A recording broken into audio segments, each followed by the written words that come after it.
Hello and welcome to PB European Service. Today we're working on a 2013 Audi A4 Quattro with the 2-liter 4-cylinder turbo engine. It's a very common problem on these cars is the water pump fails. Chances are, if you bought the car new, you've already replaced it. It's such a widespread issue that a lot of them were actually covered under the warranty when the cars were still newer. They failed that early. There's a few different places where they fail. Sometimes the housing itself, like the plastic parts, will actually split open and just start leaking, which is kind of random, but it does happen. Another common source of problems is the O-ring where it goes into here. There's a heater pipe that goes in there with an O-ring. That can leak. And this part here,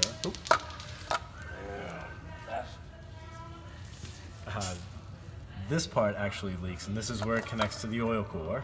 So this is another plastic part. They tend to disintegrate, so when we change the water pump, we also change this piece, which is very important because you wouldn't want to put a new water pump in and then have that start to leak, because you actually have to take the water pump out again to change that. So it'd be a complete waste of labor. One of the other and the main source where they tend to leak is the actual pump itself will actually go bad. So you can see here where it's actually rocking back and forth, comes in and out, and it is just absolutely dead, and it will just start hemorrhaging coolant. You can see this one's all stained from this actually just hemorrhaging coolant as it's spinning.